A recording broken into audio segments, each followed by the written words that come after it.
The Johnsky is a YouTube channel run by and run for people over the age of 13. People under the age of 13 should click off of this video right now, or watch with a parent or guardian. Viewer discretion is advised. You don't scare me! A militant freaking to Englishman. My name is King Prime and welcome back to another video here on the YouTube channel.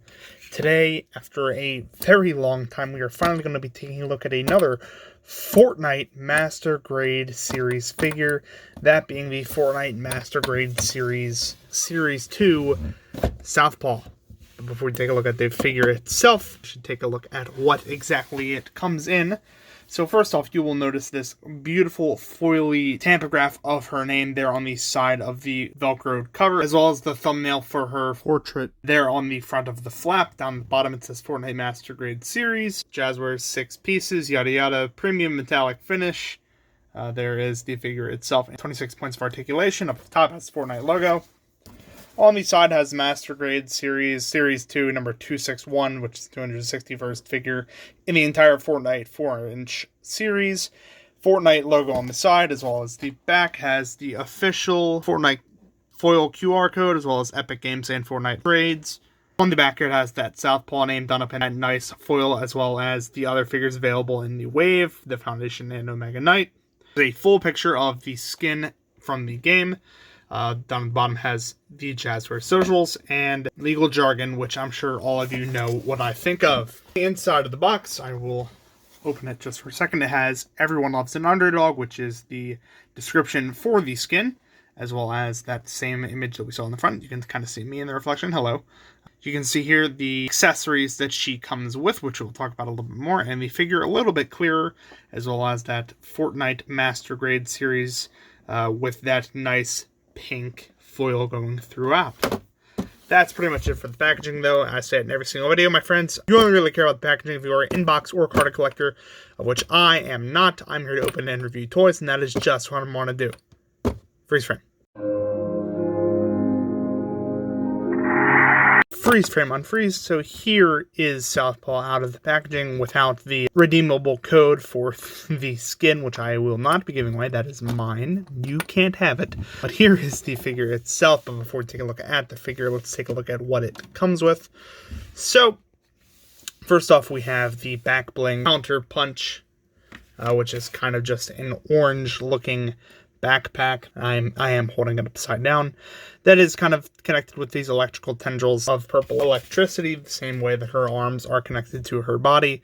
They are individually articulated and can move throughout. Of course, this can attach onto her back like so she can wear it, and it does complete the look a lot better than without.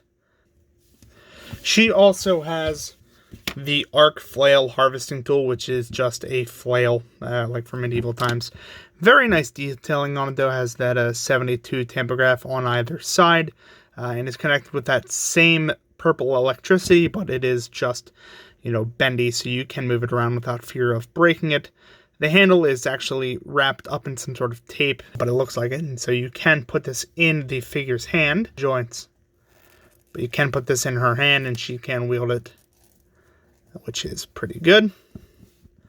Like that. So you can knock the hell out of people. She also does come with a regular legendary assault rifle, or the SCAR is the colloquial term. She can hold that, of course, like any figure should.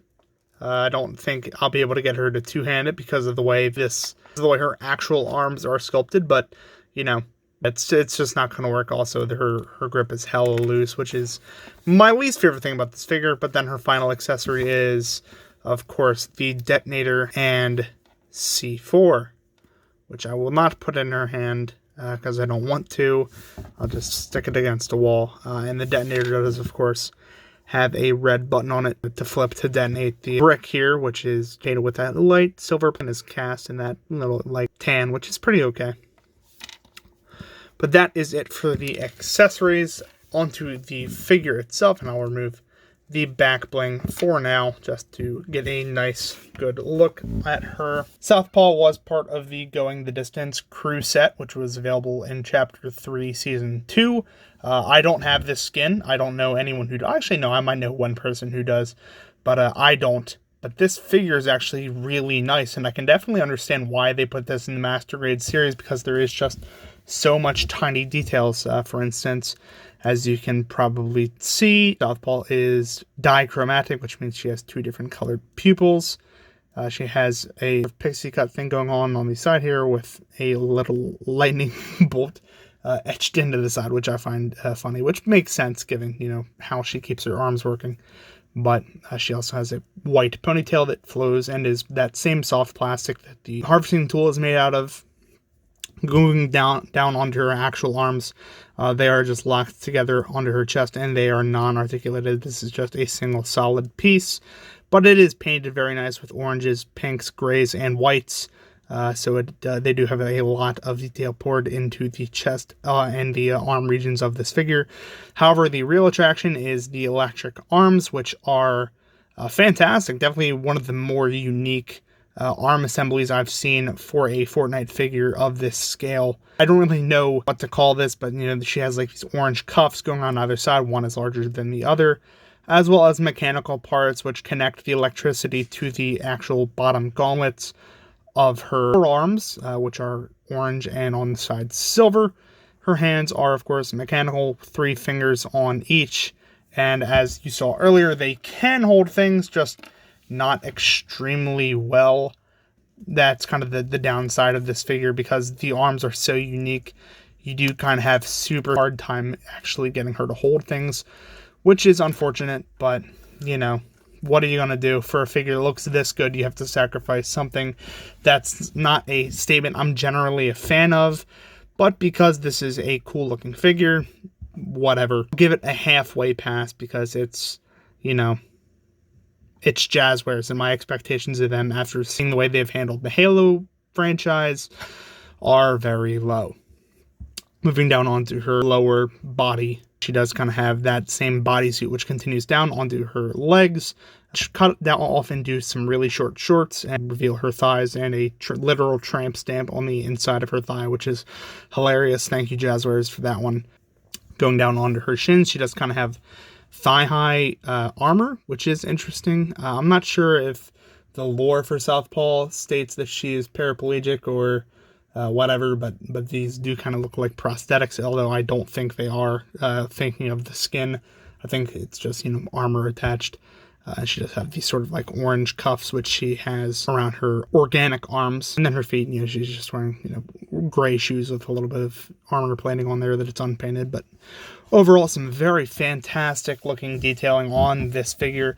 As for the articulation, she does have a ball joint at the head, as most Fortnite figures do, as well as the hinge, so she can look all the way down and then all the way up. And there's the hinge, as you can see. You know, left, right, all that stuff. It is kind of hindered by the ponytail because it's soft plastic. It doesn't really get in the way. You can just move the ponytail out of the direction of whatever way you're trying to look. The arms, you do have, again, full range of motion at the arms, as you would expect from a normal Fortnite figure, except it is kind of goofy because of the way the arms are made, you know, because of the mechanics of them all. So, for example, you have to go all the way in to go all the way around, and then the shoulder sometimes gets caught up. Same thing on the other side, goes in to go around.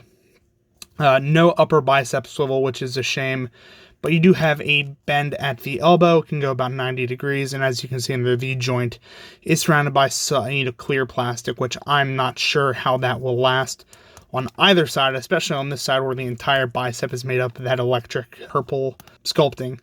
I definitely do not think that's going to last, but of course there is a swivel there at the middle of the forearm on both sides, as well as an in and out and a swivel joint on the left hand, and an up and down, as well as a swivel on the left. So a pretty wide range of motion on the arms. She does have a pretty good ab crunch, so she can get her reps in. She does also have a swivel at the waist proper, as well as ball jointed hips, and mind the angle here. She does have an upper thigh cut, which can go pretty much as far as you need it to go, but it kind of is hindered because of the way the thigh is cut. She does have the same double jointed knees, which we see with pretty much every Fortnite figure, as well as a hinged up and down joint at the ankle, as well as an ankle pivot. Pretty good articulation for a Fortnite figure, but kind of less than we'd expect from a normal one. Personally, I'm not super into this one. The detail definitely makes up for it. I just think that the engineering is a little lacking, but I'll talk about that a little bit more in my final thoughts. But before we get there, let's compare Southpaw to some other Fortnite figures. Freeze frame.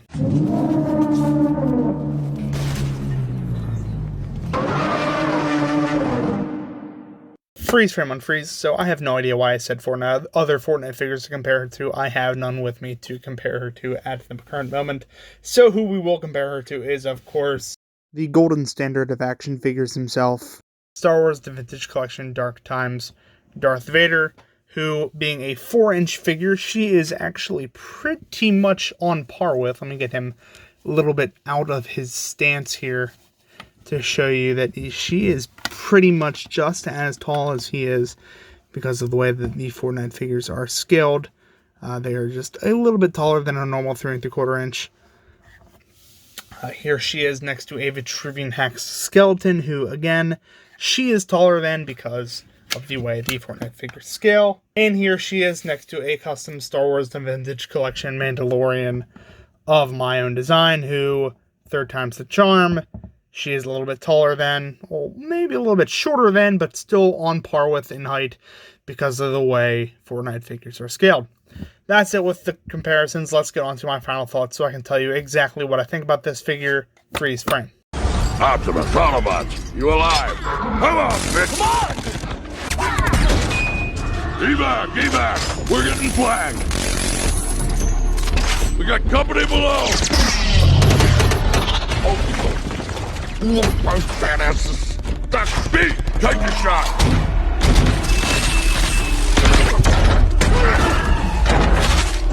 Freeze frame on freeze. So overall, I think this figure is just okay. I absolutely love the way it looks. Orange is my favorite color, so this figure already has a little bit of a win in my eyes. But there's a lot of stuff that brings it down. For instance, other than, you know, these two weapons, she really can't hold any other accessory that you could possibly want to give her, like a normal rifle or whatever. Also, the weird engineering on the arms kind of detracts from any kind of playability someone could have with this, and posability, because posing her for this shot alone and the thumbnail was kind of a nightmare. I wanted to have her having that flail above her head, but that wasn't possible because of the restrictions of the shoulder joints. More than that, she, because of her frame, her tiny little feet, is impossible to stand up without a figure stand or a wall to lean her against like I have right here. So that really detracts away from it. And on top of this figure being, well, depending on where you get it from, either like 25 to 28 bucks, it's just, in my opinion, not worth it, even for the free wrap for the skin. There's two other figures in this wave alone that are better than Southpaw, which is unfortunate to see because this is a really cool design. But overall, it just doesn't cut the mustard. But if what I said here today hasn't dissuaded you, or you are a fan of Southpaw or Fortnite or Chapter 3, Season 2 in general, make sure you share this video with your friends, share it with Facebook groups, all that good stuff. If you're enjoying the content, make sure you like, comment, and subscribe down below. Keeps helping the channel grow, keeps helping me pump out this content. That's going to be pretty much it for this time. Thank you all so very much for watching, and as always, peace.